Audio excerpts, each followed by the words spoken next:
what are your recommendations on someone working at home? How could people work from home and be most effective? Having a structure Yep. is going to be your best bet in terms of making sure that you get up and shower and get changed in your work clothes, get out of your pajamas, have a dedicated Yeah, put on your work clothes. Put on your work clothes I agree with as if that. you're going to the office. I agree with that. Because that changes your mindset immediately, and the space that you're in, making sure that it's not cluttered with laundry and cups of tea. And again, if you were hosting a business meeting in the office, you're not going to have Yes, that's a great way to laundry put it. baskets everywhere and toys everywhere. Yeah, so and have a dedicated workspace. Making sure you've got a dedicated workspace. Would you recommend that every team has a daily structure? So guys, if we're working from home today, this is the structure of the day, or for example, at CUB, we've implemented for our membership team a complete daily structure. We know what we're doing each hour of each day. And we find that works best for us. Do you recommend that to everyone, or a bit of leniency? Because I know a lot of the members also have a lot of are very lenient with, just as long as you get the job done, we can do whatever. Yeah, I mean, look, it's different for different people in terms of what motivates and energizes them, right? So you want to be flexible to give enough of a structure that you don't end up just mulling along and wasting the day and being unproductive. Yeah. But you also want that accountability and engagement and connection. Yeah. So, and often a routine creates that. Yeah. Where there's agreed goals, where there are set timelines or deadlines, check-in times, even to the point that scheduled meetings. Scheduled meetings, or even if you say, okay, we'll go and do what you need to do and let's all meet up for lunch. Yeah. And then that could be the gathering. The gathering, yeah. The only thing that you need to learn about the mind is that it's very resilient. It changes, it adapts, and we are practically the directors of our minds, but often we just don't know which direction to direct it towards. So learning that anything in terms of stress and coping can be overcome by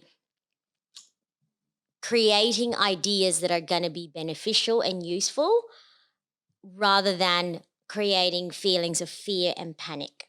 So a member, Janesh, owns an incredible company called the Summit Park. It's like an obstacle course park where teams go to bond and overcome obstacles and all that type of stuff. Sounds like fun. Oh, it's the coolest company. It's one of the coolest companies we have in the club. Anyway, he did this whole thing with us here at CUB. And he was teaching us about state of mind and your state and how you can actually control your state. And I wrote it down just here because I'll forget. From what he said was you can control your state by doing three things. Focusing on something. So whatever you focus on, your language, so what you say. And I believe it was body language. Was it body language, Laura? What you do. How you hold yourself. And by doing those three things, you're actually able to control your state, so to keep yourself in a positive state. And as a business leader, you need to be in a positive state, because if you're not, when you're in a crisis mode and everyone sees it, everyone's in a crisis mode. Absolutely. And if you just think about this like you're in a quicksand, going down, not a very good situation in general, but the more you're flailing, thinking that you're doing something to get out of the quicksand, the quicker you're actually getting sucked in. Yeah. And that's the same for the mind in the state of stress. In a state of stress, we are able to think more clearly, and we are able to get ourselves out of a stressful situation much more effectively if we are calmer. Yeah, we slow down. Yeah, seems quite paradoxical, isn't it? But I fully agree, because last week we finished our week and we had a huge one, as the whole world did. We spent all of last week digitalizing everything, planning this, right, all things like this as well. And one of the mistakes we said we made as a team was we were working so fast, we thought we were being selfish and we're on a wall, bam, bam, bam, bam, bam. And then we're like, shit, we made a couple decisions that weren't bad decisions, but they weren't the best decision. And we knew what the best decision was by the end of the week, but because we jumped on it too fast, we're all so excited, we're all panicking. Not panicked, it's just, when you talk fast, you speak loud, moving fast. And that's Yeah. the physical stuff that you were talking about. So Yeah. there's something as well too in terms of we're talking about calming your mind, but even more so physically slowing down helps send that signal that, hey, you're all okay. Walk slower, talk slower, take a deep breath. I want to know why often men and women are attracted to people of power. So let's go back to what we were talking about before, safety and protection. It's a core human need.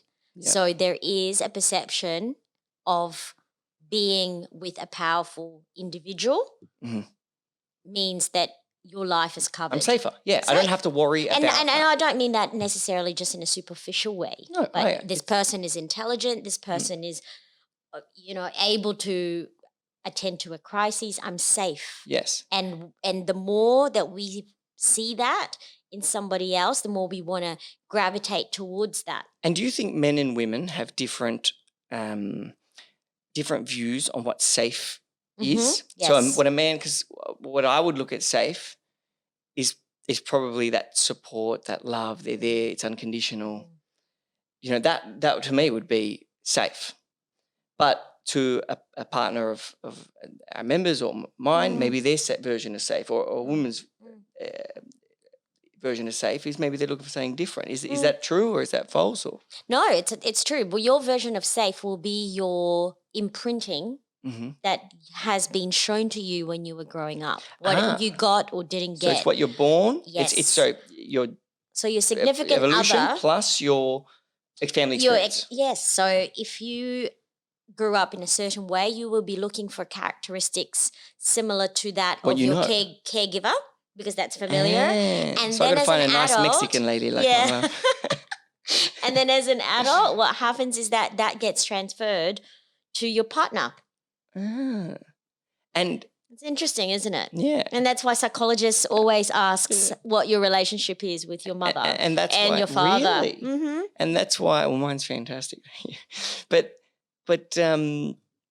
that's why you have a situation where people are called gold diggers and all this type of stuff. They're not gold diggers. They don't want the money. They're looking for the security. And it's not money that people are attracted to. It may be the characteristics that's able to produce. It's the personality of the other character. Yes.